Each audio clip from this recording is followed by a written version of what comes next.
What's up guys? Welcome back to another 2-week weight update. I am currently 9 DPO and it is month 3 of trying to get pregnant with another baby number 2 for us. So what is today? Today is Thursday, September 23rd, and yeah, I meant to make this update a few days ago because 9 DPO is like usually the day that I test, or sometimes 10 DPOs when I test, but I just didn't get around to it, so I'm making it now. Right now it's like 9:30 in the morning. I honestly don't know if I'm gonna test today. I probably will, just being honest with myself, but I didn't say, like when I went pee when I woke up, I forgot that I maybe wanted to test, so I don't have first morning urine to test with. And because 9 DPO is so early, first morning urine is like the best, like most concentrated to get any sort of result. But let's back up for a second because I'm getting like too into like what's happening today. Let's back up for the last like 9 days what's happened. Actually, just this cycle in general. So last time I talked to you guys, I hadn't ovulated yet, I believe. This cycle has been like a good cycle. I feel optimistic about this month. Like this is the first month that I felt like, this could really be our month. I'm feeling good about this month. So I told you guys I was trying to drink a lot more water, which I did really good on. And then I also took the CoQ10 supplements that I told you guys about, and I feel like that my body really agreed with that. I didn't feel like any different physically from it, but my cycle this month was like very normal, and then I ovulated on day 17, which I haven't ovulated before day 18. I've ovulated day 18 of my cycle or later since like I can remember, like since I've been tracking it, since my daughter was born, and like the last two and a half years I haven't ovulated before day 18 of any month that I've been paying attention. And this month I ovulated day 17, so closer to what like normal ovulation would be. Mine's a little late. Usually women ovulate around day 14 of your cycle, and I ovulate late. So I feel like the CoQ10 did that, even though I was only taking it for maybe like, I don't know, a week when I ovulated. I don't know if that's possible that it affected something that quickly, because usually they say like to improve your egg quality, you need to take it for like 2 to 3 months for it to have any effect, because your eggs grow over the course of several months. But anyway,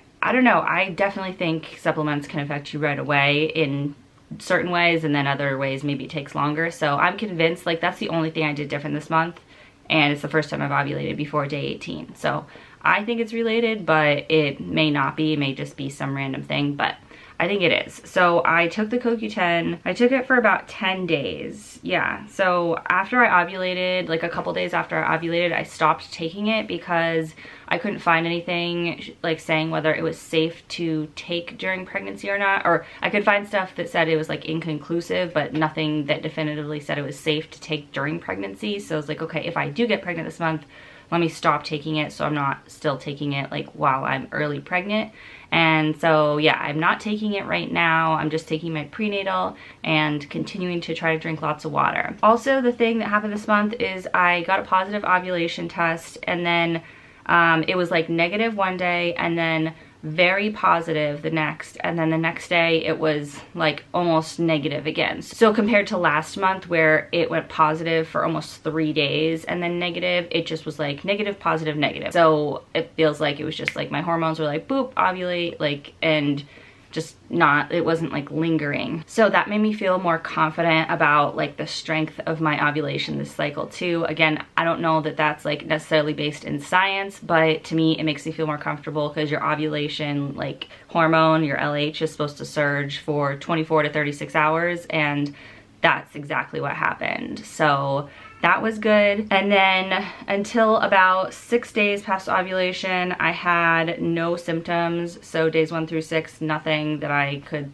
notice for like 2-week symptoms. And then 7 DPO, 7 days past ovulation, which was 2 days ago, I started feeling like some cramping and like a little bit of like kind of butterfly feelings down near my cervix area, and that to me kind of made me think maybe I was gonna get pregnant this month because I know the month that I got pregnant with my daughter, that's kind of what I felt. And then 2 months ago, or I guess it was 3 months ago, but month 1 of trying to get pregnant with baby number 2, when I had the chemical pregnancy, I also had some of that cramping.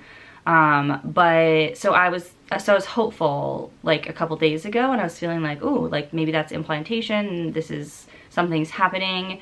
And then yesterday morning I felt a little more of that, and then it went away, and all yesterday and then so far today I haven't felt like anything. So that doesn't necessarily mean anything, but it's just hard because you want to look for symptoms, because that's the only thing you can go on to kind of gauge whether you think you're pregnant that month or not. Like if you don't have any symptoms, you have no idea. And even if you do have symptoms, they can mean different things. Like that cramping could have been related to like my period coming soon and not related to pregnancy. So it's so hard. I've talked about this before. It's so hard to like symptom spot during the 2-week wait, because you could feel nothing or you could feel lots of symptoms, and you could be pregnant or not pregnant in either scenario. But I do feel hopeful this month. I did feel like maybe that cramping was a good sign. But yeah, so I'm 9 DPO today, and I haven't decided whether I'm gonna test today.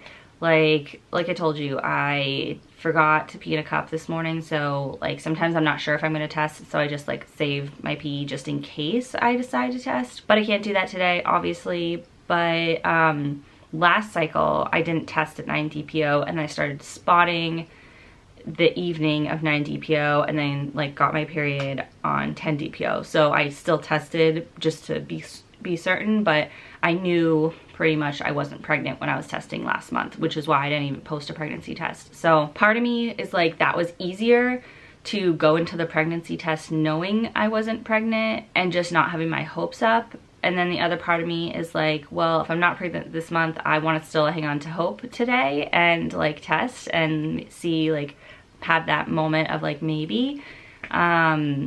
So yeah, but like overall, I feel like I'm in a much better place mentally this month than I was the past couple months. And so I'm really happy about that. Like I'm feeling very hopeful about this month, but if it's not our month, I don't think I'll feel super devastated about it, because I feel like my body's kind of getting back on track after that chemical pregnancy now. So I at least like can kind of like, my body's in its normal rhythm of like, yeah, of stuff. I don't know if I'm making sense. I'm kind of just rambling. But anyway, so that is it for this 2-week wait update. I hope you guys enjoyed this video.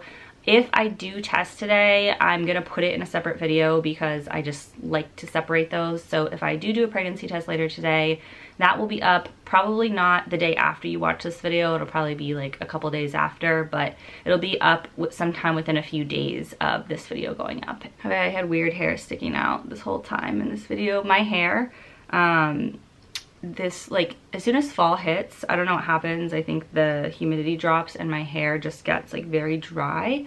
So yeah, it's doing weird things lately. And also my eyes have been really dry, I've noticed. I don't know if it's allergies, but my contacts, I've had to take them out a lot and wear glasses. I never had allergies as a kid, and then when I hit like mid-20s, I got really bad allergies, and they just haven't gone away. Like spring it's really bad, fall it's pretty bad. So they say your body like cycles every, I don't know, 8 years or something. So I was hoping maybe I'd like grow out of it around now, because I'm 34 now. But anyway, that's totally irrelevant. So thank you guys so much for watching. I hope you guys enjoyed this update, and I will be back with another update soon with a pregnancy test, or if I decide not to test today and then I get my period, it might not be a pregnancy test and just letting you guys know I'm not pregnant, or it could be a positive pregnancy test. Those are pretty much the options of what will come next. So anyway, thanks so much for watching, and I'll see you guys soon. Bye.